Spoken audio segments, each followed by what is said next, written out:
வந்திருக்கிறவங்க யாவரையும் கர்த்தராகிய இயேசு கிறிஸ்துவின் நாமத்தில் வாழ்த்தி வரவேற்கிறோம். கர்த்தரை ஆசீர்வதித்து வழிநடத்தி பாதுகாத்துக் கொள்வாராக. ஆமென். சத்தமா அல்லேலூயா, அல்லேலூயா. வாசிக்கலாம். இன்றைக்கு இந்த வார்த்தையோடு பேச இருக்கிற வார்த்தை ஏசாயா தீர்க்கதரிசன புத்தகம் 55ஆம் அதிகாரம் 10வது வசனமும் 11வது வசனமும் எல்லாருக்கும் தெரிந்தது. ஏசாயா தீர்க்கதரிசன புத்தகம் 55ஆம் அதிகாரம் 10லிருந்து 11 வரைக்கும் நானே வாசிக்கிறேன். நீங்க பாருங்க, கவனிங்க. அது திரும்பிட்டு இருக்காரு. மாரியும் உறைந்த மழையும் வானத்திலிருந்து இறங்கி பூமியை நினைத்து அதில் முளைக்கிழமை விளையபடி செய்து விதைக்கிறவனுக்கு விதையும் புசிக்கிறவனுக்கு ஆகாரத்தையும் கொடுக்கிறது எப்படியோ அப்படியே என் வாயிலிருந்து புறப்படுகிற வசனமும் இருக்கும். அது வெறுமையாக என்னிடத்திற்கு திரும்பாமல் அது நான் விரும்புகிறதை செய்து நான் அதை அனுப்பின காரியமாகும்படி வாய்க்கும். வாய்க்கும்னா அது சக்சஸ் ஆகும், ஃபெயிலியர் ஆகாதே. அல்லேலூயா. Never failure. எப்போ நம்ம வாழ்க்கையில நான் இப்ப சொல்றேன், கேட்டீங்கன்னா பைபிள் பார்க்காதீங்க. இந்த இருந்து சொல்றேன், நான் எழுதல சொல்றேன். உங்க குடும்பத்துல ஃபெயிலியர் இல்லையா? ஃபெயிலியர் ஆகாம இருக்கணுமா? இப்படி சொல்றேன். அநேக குடும்பத்துல டைவர்ஸ் காரணம் ஃபெயிலியர். குடும்பம் சரியா இல்ல, ஃபெயிலியர். பிள்ளைகள் வளர்ப்பில ஃபெயிலியர், வேலையில ஃபெயிலியர், படிப்புல ஃபெயிலியர், பிசினஸ்ல ஃபெயிலியர். ஆமென். ஹல்லேலூயா. வேற என்ன சொல்றது? நம்ம சரீரத்துல ஃபெயிலியர். சரீரத்தை பார்க்க முடியாம வியாதி, காரியங்கள், பிசாசு கடன் கொடுக்கணும், எல்லாத்துமே ஃபெயிலியர். எப்ப சக்சஸ் வரும்? ஆமென். ஃபெயிலியர் புரியுதா? எல்லா வீட்டிலும் எல்லா குடும்பத்திலும் ஃபெயிலியர் என்பது தலை விரித்து ஆடிக்கொண்டிருக்கிறது. ஆமென். எல்லா இடத்துலயும் ஃபெயிலியர். ஃபெயிலியர் தானே. எது கண்டாலும் ஃபெயிலியர். சும்மா பிள்ளைகள் அடிச்சா கோச்சிங் ஓடுறோம், இல்ல ஏதாவது சொன்னா கோச்சிங், இது ஒரு ஃபெயிலியர். ஆமென். வேலை ஸ்தலத்துல சும்மா இருக்கிறவங்க நோடுவோம், அது ஒரு ஃபெயிலியர். வேலைக்கு போறதுக்கு விருப்பம் இல்ல, இன்ட்ரெஸ்ட் இல்லாம போவோம், ஃபெயிலியர்.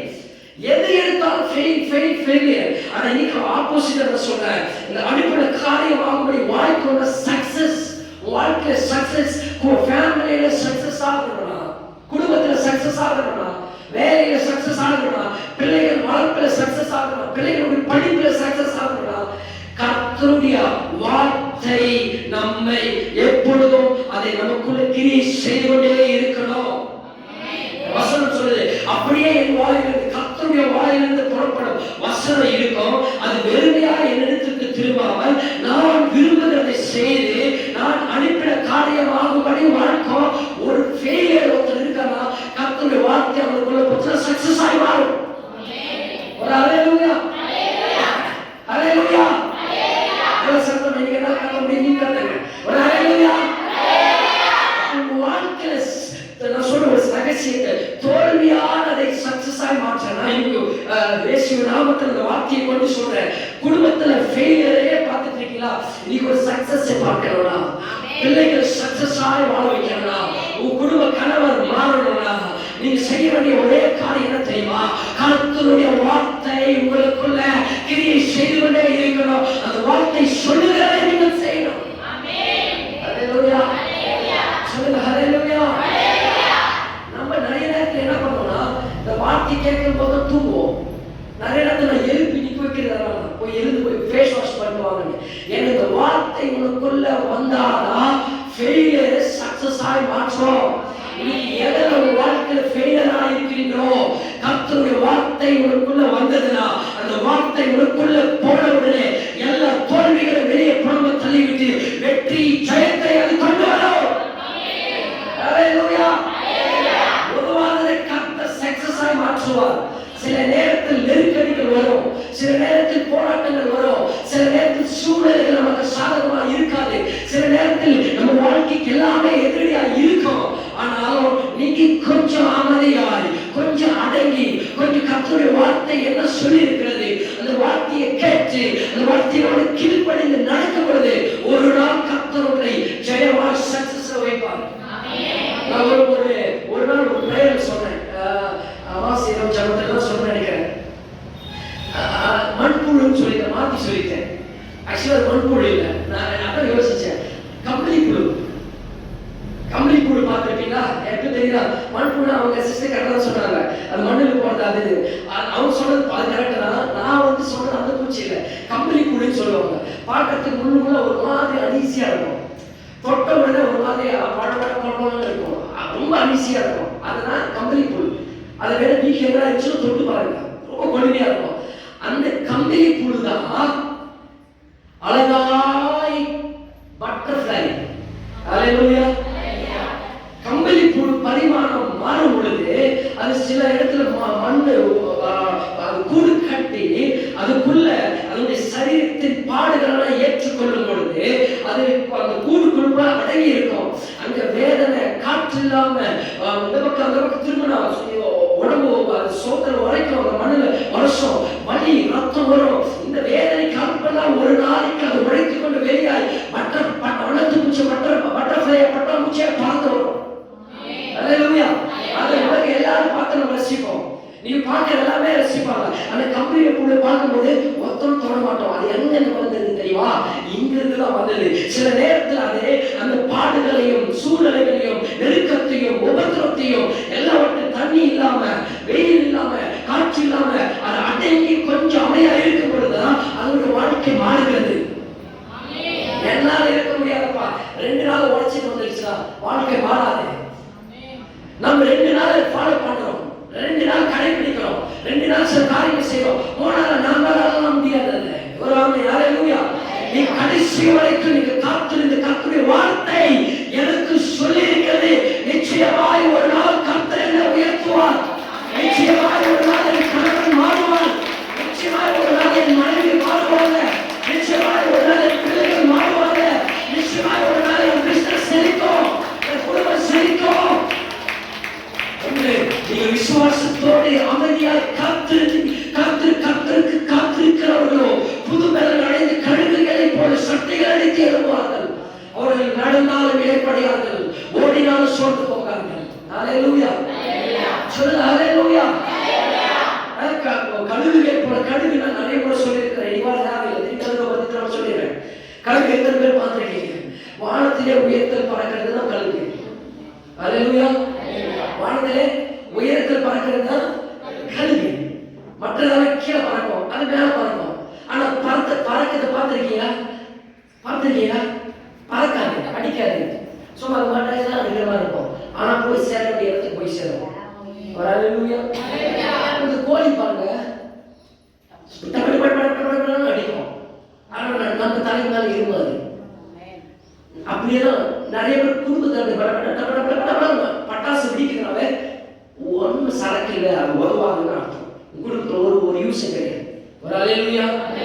எங்க ஒரு குடும்பத்துல அமைதி, சாந்தம், சமாதானம், பொறுமை எங்க ஒரு குடும்பத்தில் இருக்கிறதோ அங்கதான் கர்த்தர் உன்னை உயர பண்ணுவார். அல்லேலூயா. என்ன பாருங்க, கோழி பறக்கவே பறக்காது, சும்மா பறக்கிற மாதிரி காட்டும், ஒண்ணு நடக்காது. உன்னை என்ன பண்ற, அதை பண்றவாரு, இதை பண்றவாரு, வீட்டுல ஒரு பயங்கர சத்தம், உங்களுக்கு ஒண்ணு இல்லைன்னா சொல்ற மாதிரி உங்ககிட்ட இருக்கிற பயத்தை நீ காட்டிக்க கூடாது, உங்க குறையை காட்டக்கூடாதுன்னு போட்டு இன்னும் கொஞ்சம் சத்தமா 4 வீட்டு கேட்கிற மாதிரி பேசுறது. இதனால் ஒரு பிரயோஜனம். இதை கண்ணுக்கு என்ன பண்ணுவோம், உள் வேற போகிறதுக்கு காரணம் காற்று எந்த பக்கம் அடிக்கிறோ அந்த பக்கம் தன் இறகுகளை திருப்பிக் கொள்ளும், காற்று அதை தள்ளிட்டு போகும். அப்படின்னா பிரச்சனையை தனக்கு சாதகமாய் அந்த கல்வி மாற்றிக் கொள்ளும் பொழுது அந்த காற்று ஆட்டோமேட்டிக்கா அதை தள்ளிட்டு போகும். இது அமைதியா ஜாலியா எந்த ரிஸ்க் இல்லாம மூச்சு வாங்காம கத்தாம கதறாம சந்தோஷமாய் போகும். நம்ம என்ன பண்றோம், எது பக்கம் காத்துல போட்டு இழுத்து 2 அடி வைப்போம். 2 நாள் குடும்ப சமாதானமா இருக்கிற மாதிரி இருக்கும். 3வது நாள் மொத்தம் சர்ன்னு இறங்கும். 3வது நாள் சமாதானம் சர்ன்னு இறங்கும். இது நம்ம இழுத்து எதுக்கு செய்ய போறோம்? பிரச்சனையோட நம்ம சண்டை போடுறோம். பிரச்சனையா நீயா பாரு, ஜஸ்வந்த நானா பாரு அப்படிங்கிற மாதிரி, குடும்பமா நானா இப்படி போட்டு போராடிட்டீங்கன்னா 2 நாள் தான் உங்களுக்கு. அப்புறமா நான் ஸ்வயீன் இறங்கும். ஒரு அல்லேலூயா. ஸ்வயீன் ஏறவா இருக்கும், அப்புறம் ஸ்வயீன் இறங்கும். ஆனா பிரச்சனையை தனக்கு சாதகமாய் மாற்றிக்கொண்டு கொஞ்சம் சோத்திரம் பண்ணிட்டு அமைதியா திட்டியா சண்டை போடுறியா என்ன பண்ண மனசுக்குள்ளே சோத்திரம் பண்ணிட்டே கொஞ்சம் போனீங்கன்னா கழுகு தன் போய் சேர வேண்டிய இடத்துல உயர்வு தான் போகும். அதான் சொல்ல, கழுகுகளை போல சட்டைகள் அடிக்க விரும்புவீங்க. சாப்பிட்டீங்கன்னா சட்டை அடிக்கும், பறக்கிறத யாரு இறகை அடிக்கிறது யாருமே பார்க்க முடியாது. ஏன்னா அது கேட்க சந்தோஷமா போய் சேர வேண்டிய இடத்துல அது சேரும். ஹல்லேலூயா. அதே மாதிரி பார்த்தீங்கன்னா கழுகு கிட்டத்தட்ட அதிகமாக ஆயுசு நாட்கள் கழுகு வாழும். அதனுடைய ஆயுசு நாட்கள் 40 வருஷம் ஆகும். அப்புறம் செத்துரும். எல்லா கழுகும் செத்துரும். இந்த 40 வயசுக்கு அப்புறமா வாழ்ற கழுகுகள் இருக்கு. ஹல்லேலூயா. ரொம்ப நாள் செகண்ட் நீ கேட்காரு 120 வருஷம் வரைக்கும் உயிரோடு வாழணும். ஒரு ஆமென் சொல்லுங்க. இதுவரை சீக்கிரமா போயிடுங்க. ஒரு ஹல்லேலூயா. திரும்ப கேட்கிறேன் 120 வருஷம் நான் உயிரோடு வாழணும். பைபிள் வசனம் சொல்லுது பலத்தின் மிகுதி நாள் 120. ஆமென் சொல்லுங்க. ஹல்லேலூயா. வருகை தாமதித்தால் 120 வருஷம் சுகத்தோடும் பலத்தோடும் ஆரோக்கியத்தோடும் சந்தோஷத்தோடும் சாதனத்தோட வாழணும். அவங்ககிட்ட இன்னொரு 5 வருஷம் தள்ளதே கஷ்டமா இருக்கிறது.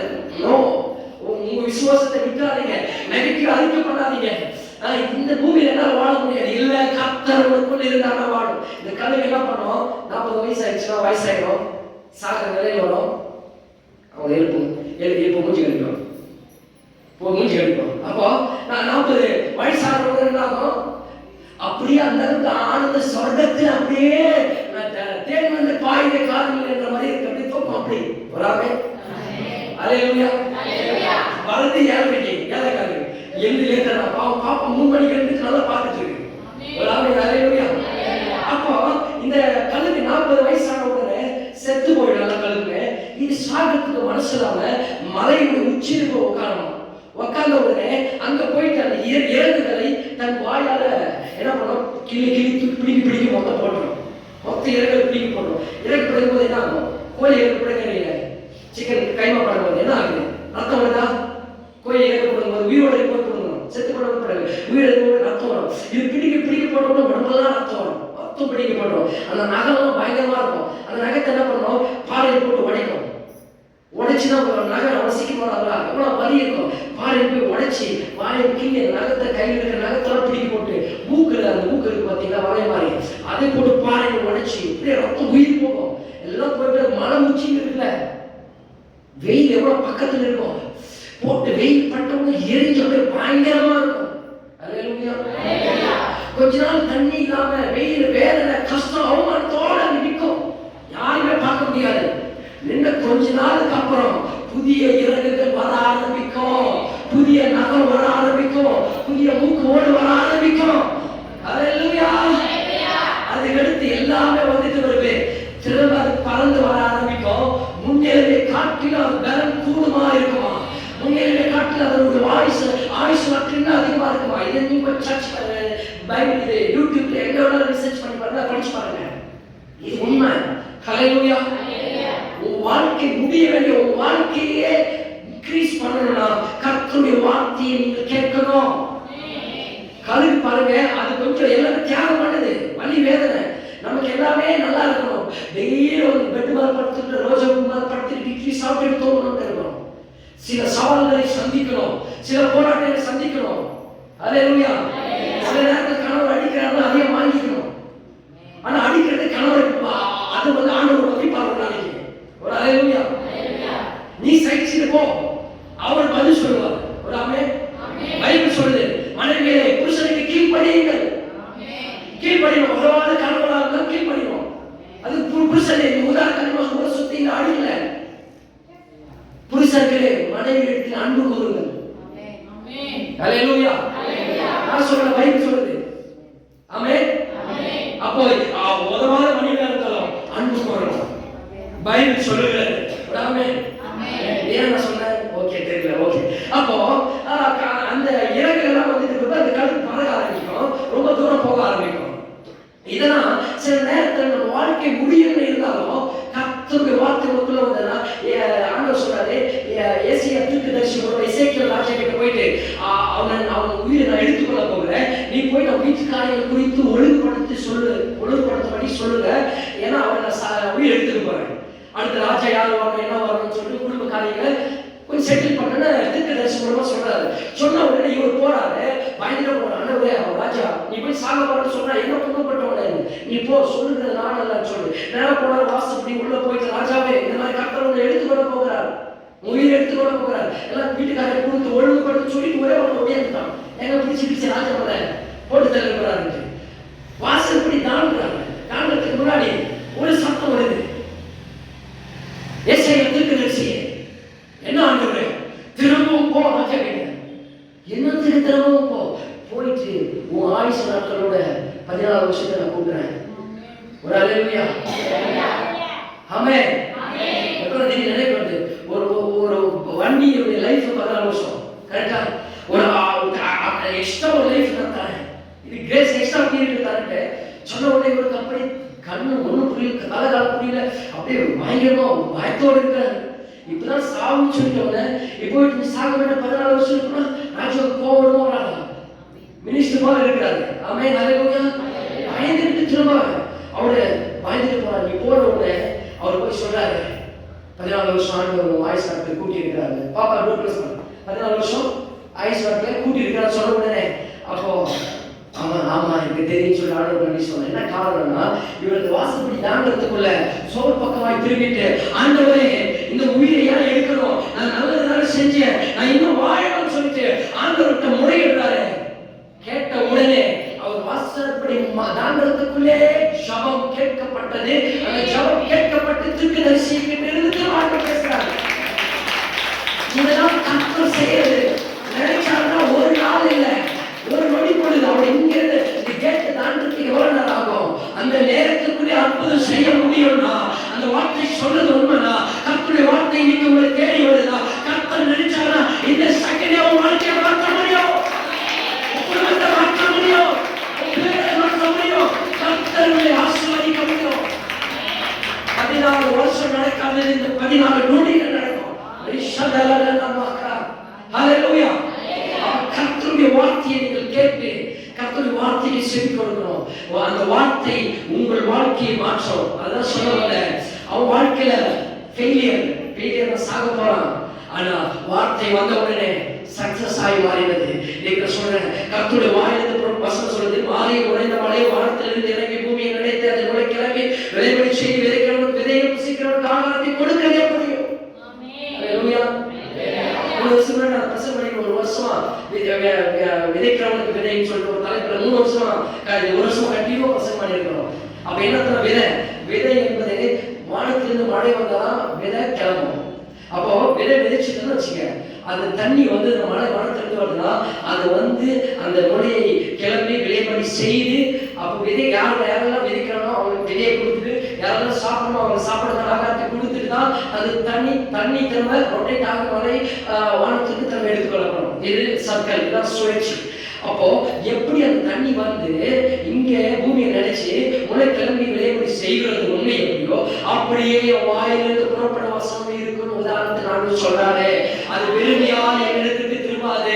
இப்போ வார்த்தை தேடி வரலாம். கர்த்தர் ஆசீர்வதிப்பார். நீ அநேக ஜாதிகளுக்கு ஆசீர்வாதமா இருப்பாய். கர்த்தர் வாழாக்காம தலையாக்குவார். நீ கீழாகாமல் மேலாவாய். கர்த்தர் வியாதியிலிருந்து விலக்குவார். நீ உன்னுடைய எல்லா வித போராட்டத்திலிருந்து கர்த்தருக்கு விடுதலை கொடுப்பார். நீ தீங்கை காணாதிருப்பாய். கர்த்தர் உன்னை விட்டு விலகுவதில்லை, உன்னை கைவிடுவதில்லை. நீ உயர்ந்த ஸ்தானங்களில் கர்த்தர் உயர பண்ணுவார்னா அது அப்படியே நடக்கும். இது யாரெல்லாம் பெற்று சொல்லுங்களோ அது உங்களுக்குள்ள அது ரிசீவ் ஆகும். ரிசீவ் ஆகும் உடனே அந்த வார்த்தை என்ன ஆகும்னா உங்களுக்குள்ள அது கிரியை செய்ய ஆரம்பிக்கும். அப்போ அது வெறுமையாக கர்த்தர் எடுத்து போகாது. இன்னைக்கு நான் சொல்றேன், இப்படியா கொஞ்சம் பில்டப்பா சொல்றேன்.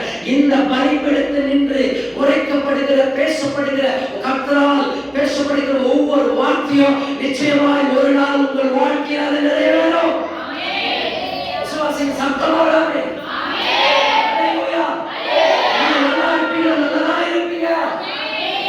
ஆசீர்வதிப்பார், நிச்சயமா ஆசீர்வதிப்பார். கர்த்தர் பிள்ளைகளை வர்த்திக்கப்படுவார், நிச்சயமாக வர்த்திக்கப்படுவார். விசாலங்களில் விருத்தி அடை செய்வார். உங்களை உயர்த்துவார், பிள்ளைகளை உயர்த்துவார், குடும்பத்தை உயர்த்துவார், வேலை ஸ்தலத்தை உயர்த்துவார், நீ இருக்கிற இடத்துல உயர்த்துவார், நீ இருக்கிற சொந்த ஜனங்களுக்கு மத்தியில் கர்த்தர் உயர்த்துவார், உன் குடும்பத்தில் உன்னை உயர்த்துவார். உன் தலை உயரப்படும். உன் தலை அதே ஸ்தானத்திற்கு உயர்த்தி நிறுத்துவார். உன் சத்துருக்களுக்கு முன்பாக ஒரு வந்தி ஆயத்தப்படுத்தி உன் தலையை எண்ணெயினால் அபிஷேகம் பண்ணுவார். வார்த்தையால் நிரம்பி ஒளியும். ஒரு நாள் வரும், கர்த்தர் உன்னை உயர்த்துகிற நாள் வரும். அது கர்த்தருடைய வார்த்தை மட்டும்தான் உன்னை உயர்த்த முடியும். ஏன்னா வானமும் பூமியும் ஒளிந்து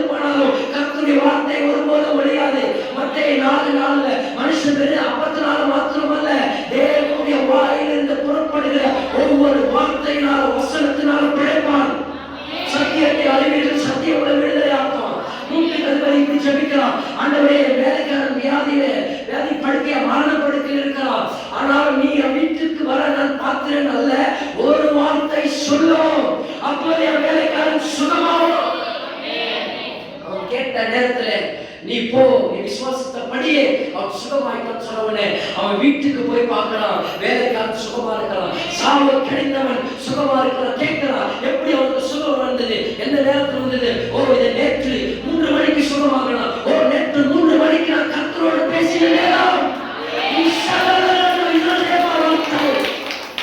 இதுதான் கர்த்தருடைய வார்த்தை. இந்த வார்த்தைக்கு தான் முக்கியத்துவம் கொடுத்துருங்க. ஒரு வார்த்தை செத்து போனவங்க உயிரோடு இருப்போம், சாக நிலையில் இருக்கிறவங்க வீழ்த்தி அழக பார்த்தோம். அந்த வார்த்தையை கர்த்தர் ஓடிவான்னு சொல்றோம். அந்த வார்த்தையை கேளுங்க, விசுவாசிங்க. உங்களை மாற்றுகிறதுக்கு இந்த கர்த்தருடைய வார்த்தை தான். உங்களை பரிசுத்தமாக்குறது இந்த கர்த்தருடைய வார்த்தை தான். உங்களை ஆசீர்வதிக்கிறது இந்த கர்த்தருடைய வார்த்தை தான். உங்களை பலப்படுத்துவது இந்த கர்த்தருடைய வார்த்தை தான். உங்களை நீதிமானாய் மாற்றுவது இந்த கர்த்தருடைய வார்த்தை தான். உங்களுடைய வாழ்க்கையில் எல்லாவற்றையும் விடுதலை கொடுப்பது இந்த கர்த்தருடைய வார்த்தை தான். ஒரு ஆமென் சொல்லுங்க. ஹல்லேலூயா, ஹல்லேலூயா. உங்களை பலப்படுத்தி உங்களை பரிசுத்தப்படுத்துவது இந்த வார்த்தை. அந்த வார்த்தையை நீங்கள் கேட்க கேட்க உங்க வாழ்க்கை மாறும். ஆதியிலே நமக்கு தெரியும், வார்த்தை இருந்தது. அந்த வார்த்தையினால ஆண்டவர் முதல் நாள் சொன்னாரே, வெளிச்சம் உண்டாக கடவுது. 2வது நாள் சொன்னாரே, ஆகாய விரிவு உண்டாக கடவுது என்று சொன்னார். 3வது நாள் சொன்னாரே, கனி விருட்சங்கள் உண்டாக கடவுது என்று சொன்னார். 4வது நாள் சொன்னாரே, சூரியன் சந்திரங்கள் உண்டாக கடவுது. இதெல்லாம் ஆண்டவர் எப்படி படிச்சார் தெரியுமா? வார்த்தைகளினால் படிச்சார். ஹல்லேலூயா. நீங்க ஆமென் சொல்றீங்களா இல்லையோ? அந்த வண்டி ஆமென் சொல்லிட்டு போகுது. ஒரு ஆமென். ஹல்லேலூயா. வார்த்தையில வல்லமை இருக்கிறது. ஆமென். 5வது நாள் சொல்றாரு, மகா மச்சங்கள், பறவைகள், மீன்களை படைச்சாரு. உண்டாக கடவுள் உண்டாயிடுச்சு. இதெல்லாம் எப்படி ஆச்சுன்னா வார்த்தை வார்த்தை வார்த்தை வார்த்தை வார்த்தை. இன்னைக்கு நான் தலைப்பை சொல்லல பாருங்க. இன்னைக்கு தலைப்பு என்னன்னா, உங்கள் இருதயமும் கர்த்தருடைய வார்த்தையும். உங்கள் இருதயமும் கர்த்தருடைய வார்த்தையும். Your heart and the word of the Lord. உங்கள் இருதயமும் கர்த்தருடைய வார்த்தையும் ரெண்டு சேரும் பொழுதுதான் உங்க வாழ்க்கையில் ஒரு மாற்றம் வரும். இன்னைக்கு வார்த்தையை பத்தி நான் பேசிட்டு இருக்கிறேன். அப்ப 5 நாள் ஒவ்வொன்று உண்டாயிடுச்சு. 6வது நாள் மனிதனை சிருஷ்டிக்கிறார். 5 நாள் ஆண்டவர் வாயில் சொன்னார், இது உண்டாகணும், அது உண்டாகணும். ஆமென். ஹல்லேலூயா. அவர் சொல்லட்டுமா, வார்த்தையில் அவ்வளவு வல்லமை இருக்கிறது. ஹல்லேலூயா. சிலருக்கு தெரியும், சிலர் பாக்குறீங்க தேவநாம மகிமைக்காக புரியணும்னு சொல்றேன். இங்க வர எத்தனையோ பேர் ஆண்டவர் பிசாசுடைய பிடியிலிருந்து விடுதலை கொடுத்தாரு இல்லையா? வியாதியிலிருந்து சுகத்தை கொடுத்தாரு இல்லையா? இதெல்லாம் எப்படி நடந்துச்சு? வார்த்தை சொல்லும் போது, இயேசு நாமத்தில் பிசாசு போனா போது. எப்படிங்க? ஒரு வல்லமை இருக்கிறதா? இல்ல மருத்துவ கொடுக்கிற மாத்திரை இல்ல, வார்த்தை. அந்த வார்த்தையை பயன்படுத்தும் போது கர்த்தருடைய வல்லமை வரும் பொழுது வியாதியஸ்தன் சுகமாகிறான். பிசாசின் பிடியில் இருக்கிறவர்கள் கர்த்தர் விடுதலை கொடுத்திருக்கிறார். எப்படி? இந்த வார்த்தையினால. அதெல்லாம் பண்ணிட்டாரு. எல்லாம் வார்த்தையினால் உண்டாகிட்டு 6வது நாள் தான் ஆண்டவர் மனிதனை சிருஷ்டிக்கிறார். மனிதனை வார்த்தையினால் உண்டாக்கல. மனிதனை உண்டாயிருக்கும். ஆனா இல்ல, அழகா அவரை போல அவர் மூஞ்சி எப்படி இருக்கிறது? நிறைய நேரம் சொல்றோம், மூஞ்சிய பாரு எப்படி இருக்கிறது, அது அவர் மூஞ்சி தான். ஒரு ஹல்லேலூயா. நான் சொல்றது புரியுதா? நீ யாராவது பார்த்து மூஞ்சிய பாரு எப்படி இருக்குன்னா, அது இயேசு மூஞ்சி தான், கர்த்தர் மூஞ்சி தான். அது உங்களுக்கு நினைவு வரணும். ஏன்னா தன் சாயலாகவே மனிதனை சிருஷ்டித்தார். அப்போ அவரை பார்த்து மூக்கு வாய் எப்படி எல்லாம் இருக்க பார்த்து படிச்சு ஆதாம உண்டாக்கிட்டாரு. அதுல இருந்து ஒரு விழா எலும்பு எடுத்து ஏவாளை உண்டாக்குறாரு. அதனால ஆண்களுக்கு பார்த்தீங்கன்னா ஒரு விழா எலும்பு கம்மியா இருக்கும். டாக்டர்கள் செக் பண்ணாலும் அதுதான் சொல்லும். ஹல்லேலூயா. இது யாராவது சொல்றாங்க? என் பைபிள் சொல்லுதுங்க. ஒரு விழா எலும்பு ஒரு சைடு கம்மியா இருக்கும். அதுதான் உங்களுக்கு கரெக்டா இருக்கும் லேடிஸுக்கு. ஈவனா இருக்கு 2 பக்கம்.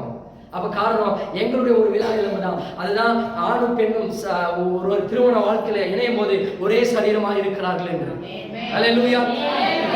இப்படிப்பட்ட இருக்கிறது. இப்படிப்பட்ட தெய்வத்தை நாம் இன்னைக்கு நிறைய பேர் கேள்வி கேட்டு யோசிச்சிருக்கிறோம். இயேசுவும் கடவுள்தான், கடவுள்தான் சொல்லி. ஹல்லேலூயா. இன்னைக்கு ஒரு நாள் நான் பேசிட்டுமா? இது வரைக்கும் இந்த சபையில் பேசாத ஒரு மொழி இன்னைக்கு ஒரு காரியத்தை நான் பேசுறேன். இன்றைக்கு நீங்களே சிந்திக்கணும், உண்மையான கடவுள் யார் என்று நீங்களே யோசிக்கணும். ரொம்ப வருஷத்துக்கு அப்புறம் சபையில இதை நான் பிரசங்கம் பண்றேன். ஹல்லேலூயா. இன்னைக்கு பேச வேண்டிய சூழலை கட்டாயம் பேசுறேன். நீங்களே சிந்திக்க நான் சொல்றேன், யார் கடவுள் என்று நீங்க யோசித்து சிந்திக்கணும். உண்மையான கடவுள் யார் என்று. ஹல்லேலூயா. இயேசுதான் என்று நான் சொல்லல. நீங்க கொஞ்சம் சிந்திச்சு யோசிச்சு பாருங்க. 3 காரியங்கள் சொல்றேன். நீங்க தூக்கி சுமப்பது கடவுள் அல்ல. புரிஞ்சுங்க? ஒரு ஆமென். ஒரு 2-3 பேர் கொஞ்சம் இதா இருக்கும். கொஞ்சம் அட்ஜஸ்ட் பண்ணுங்க. நீங்க தூக்கி சுமப்பது கடவுள் அல்ல, உங்களை தூக்கி சுமப்பவர் கடவுள். பைபிள் சொல்லுங்க. ஒரு ஆமென். இரண்டாவது, நீங்கள் அபிஷேகம் பண்ணுகிறது கடவுள் அல்ல. ஹல்லேலூயா. இதெல்லாம் ஓகே, நான் சொல்லல. நீங்கள் அபிஷேகம் பண்ணுகிறதால கடவுள் அல்ல, உன்னை அபிஷேகம் பண்ணுகிறவர் தான். வல்லமையினாலும் உங்களை அபிஷேகம் பண்ணுகிறவரே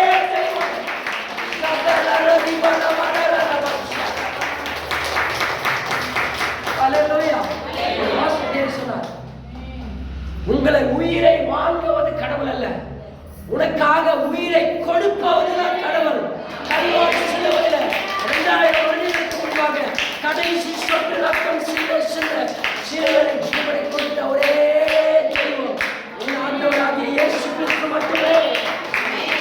அந்த மரணத்திற்கு அடையாளமாக நாம் திருவேற்றாக ஒரு அப்பத்தை கிட்டி அவர் ரத்தத்தை தானம் பண்ணும்படியாய் நம்ம கூடி வந்திருக்கிறோம். சொல்லுங்க பக்கத்துல, யார் உண்மையான கடவுள்? நீங்க சொல்லுங்க, நான் சொல்லுங்க. ஹல்லேலூயா, ஹல்லேலூயா.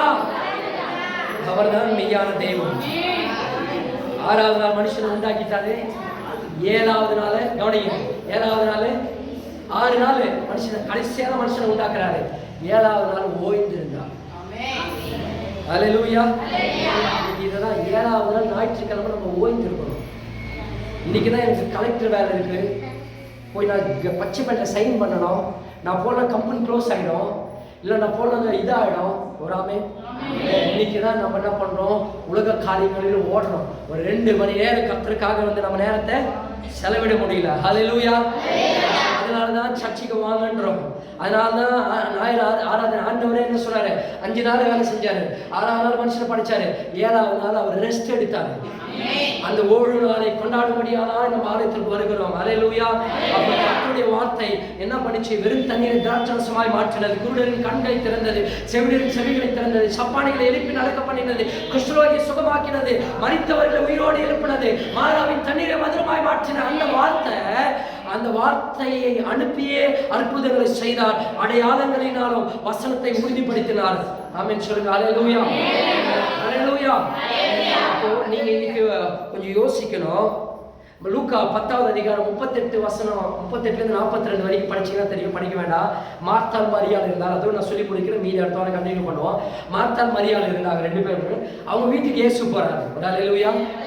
அவங்க வீட்டுக்கு இயேசு போன உடனே மார்த்தாள் என்ன பண்றாரு, இயேசு வந்துட்டாருன்னு சொல்லிட்டு பற்பல வேலைகளில் பிஸியா இருக்கிறா. ஆண்டவருக்கு ரொட்டி மீன் சப்பாத்தி என்னென்ன பண்ணுமோ பிஸியா யாருக்காக பண்றா, யாருக்காக பண்றா, ஆண்டவருக்காக பண்ணிட்டு இருக்கிறான். அவ்வளவு சந்தோஷம் பண்றான். தப்பா ரைட்? அது இயேசு வீட்டுக்கு வந்தா பண்ண மாட்டீங்களா? பண்ணிட்டு இருக்கிறான். பயங்கரமா பிஸியா பண்ணிட்டு ஊட்டிட்டு இருக்கா, மாவை ஊட்டிட்டு அதெல்லாம் பண்றான். இந்த மரியாதை அவன் தங்கச்சி இருக்கா பாத்தியா, அவனா பண்றா. இயேசு வந்து உட்கார்ந்துட்டு இருக்கிறாரு, அவன் பாதத்துல உட்காந்துட்டா, கீழே உட்காந்து அவர் அப்பா காலை பிடிச்சிட்டான். ஒரு ஹல்லேலூயா. பிடிச்ச உடனே இவன் போட்டு நம்ம வீட்டுல வரல குண்டா டம்னு வரும், டன் சவுண்ட் வரும். ஏன்னா என் கூட வந்து ஹெல்ப் பண்ணலையே, இதை பண்ணலையே சொல்லிட்டு சவுண்ட் ஆட்டோமேட்டிக்கா வரும். திடீர்னு பிளேட் இங்க வைக்கிறது அப்படி பார்க்கவே அப்படி ஒரு சவுண்ட் விட்ட உடனே ஆண்டவர் வந்து கேட்கிறான், ஆண்டவர் உங்களுக்கு கவலை இல்லையா, நான் ஒரு ஆள் மட்டும் இங்கே கஷ்டப்பட்டு வேலை செஞ்சுட்டு இருக்கிறேன், அவன் உங்ககிட்ட உட்காந்து கொஞ்சம் ஹெல்ப் பண்ணி சொல்லலாம் ஆண்டவரே. அப்ப ஆண்டவர் சொன்னாரு, தேவையானது ஒன்று, மரியாள் தன்னை விற்று எடுப்படாத நல்ல பங்கை தெரிந்து கொண்டால், மார்த்தாளோ பற்பல வேலைகளை குறித்து கவலையா இருந்தாள்.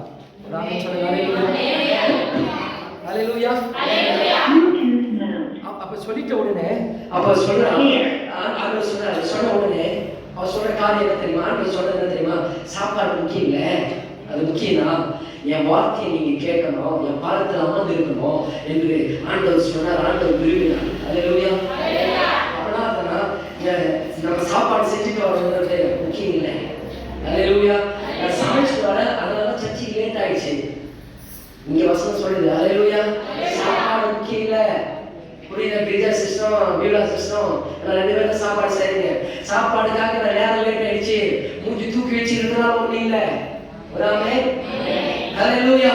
கர்த்தருடைய பாதத்தில் வந்து கர்த்தருடைய வார்த்தையை கேட்பதுதான் தன்னை விட்டெடுவாரான நல்ல ஒரு பங்கு. அதுக்குதான் சண்டே சர்வீஸ் டைமிங்க்கு வாங்க, சண்டே ஆப்ஷன் போடாம வாங்கன்னு சொல்றது என்ன தெரியுமா? நீ கோடி கோடியா கர்த்தர் வந்து கொடுக்கறதே ஆசீர்வாதம் இல்ல. நீ என்னடா செய்யறதும் ஆசீர்வாதம் இல்ல. அவருடைய பாதத்தில் வந்து வாயை மூடிக்கிட்டு ஒரு மணி நேரம் 2 மணி நேரம் கர்த்தருடைய வார்த்தையை கேட்பதுதான் உங்களுக்கு ஆசீர்வாதம். அதுதான் உன் வாழ்க்கையை மாற்றும், உன் சூழ்நிலைகளை மாற்றும், உன் குடும்ப பிள்ளைகளை மாற்றும். ஹalleluya. நீ பண்றதெல்லாம் பெருசு இல்ல, அதெல்லாம் பண்ணுங்க, ஆண்டவர் அங்கீகரிக்கிறார். ஆனா எல்லாத்தையும் அவர் எதிர்பார்க்கிறது என்ன தெரியுமா? அவர் பாதத்துல வந்து அமர்ந்து அவருடைய வார்த்தையை கேட்பதுதான். அதனாலதான் பிரசங்க டைம்ல தூங்காதீங்க, காது கொடுத்து கேளுங்கன்னு சொல்றது அதனாலதான். அந்த குடும்பத்துல தான் ஆண்டவர் ஒரு அற்புதம் பண்ணாருங்க. யாருக்கு குடும்பத்திலையும் பண்ணாத ஒரு அற்புதம். என்ன அற்புதம் தெரியுமா? லாசுவா அண்ணன் செத்து போனாரு. செத்து போயிட்டு 4 நாள் இயேசுக்கு சொல்லி அனுப்புறாங்க. இயேசு எங்க ஒரு இடத்துல இருக்க வர முடியல, எடுத்து போயிட்டு கல்லறையில வச்சுட்டாங்க. 4 நாள் ஆயிடுச்சு. 4ஆவது நாள் அவர் வராது. வந்த உடனே அங்க வராது. வந்த உடனே அங்க சொல்றாரு, அந்த கல்லை புரட்டி போடுங்கள் என்று சொன்ன உடனே அவன் மாத்தா சொல்ற, ஆண்டவரே நாளுமே இருக்கு. ஆனா மரியா சொல்றாரு, இப்போ விசுவாசிக்கிறான்னு.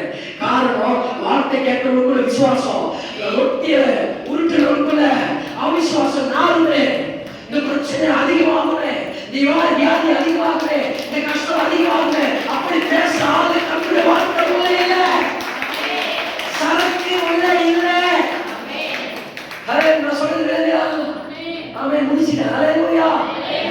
வார்த்தை உனக்குள்ள எங்க விசுவாசம் ஒரு இடத்துல இந்த வருதோ அங்க கர்த்தர் பாதத்துல அவங்க அமர்ந்திருக்கிறாங்கன்னு அர்த்தம்.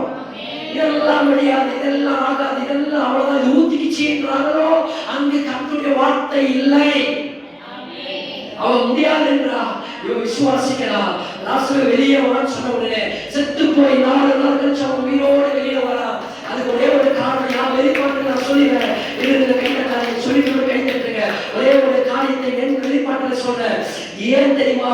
யாருக்கிட்டையும் செய்யாத ஒரு அற்புதத்தை 4 நாள் கழிச்சு பைபிள்லயே 4 நாள் கழிச்சு உயிரோடு இருந்த நபர் யாருன்னா லாசரு.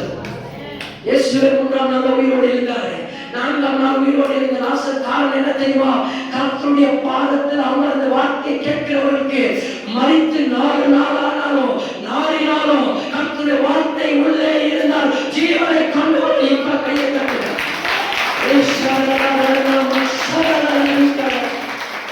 செத்தவரை உயிரோடு இருக்கிற வார்த்தை, உங்களின் கண்ணை திறக்கிற வார்த்தை, உங்கள் வாழ்க்கை மாற்றுகிற வார்த்தை, அந்த வார்த்தை உங்களுக்குள்ளே போனால் அற்புதம் நடக்கும். ஹalleluya. ஸ்பீடா சொல்லிக்கிற புரிஞ்சிச்சா? ஏன் தெரியுமா? பைபிள்லே 4 அற்புதத்தை அவங்க செஞ்சாங்கன்னா வார்த்தைக்கு இடம் கொடுத்தாங்க. கர்த்தருடைய பாதத்தில் அமர்ந்தாங்க, கர்த்தருடைய வார்த்தையை கேட்டாங்க. இன்றைக்கு கர்த்தருடைய வார்த்தைக்கு முக்கியத்துவம் கொடுக்கிற ஜனங்களுக்கு, கர்த்தருடைய வார்த்தைக்கு செவி கொடுக்கிற ஜனங்களுக்கு, கர்த்தருடைய வார்த்தையை விசுவாசித்து அதை அப்படியே கண்ணை மூடிவிட்டு நம்புற ஜனங்களுக்கு செத்தாலும் கர்த்தர் உயிரோடு இருப்பார். 4 நாள் மணக்கம். இப்ப சொல்லி முடிக்கிறேன், வாழ்க்கையை கர்த்தருடைய வார்த்தை சக்சஸ் ஆக மாற்றோம். கர்த்தர் இந்த வார்த்தையை ஆசீர்வதிப்பாராக.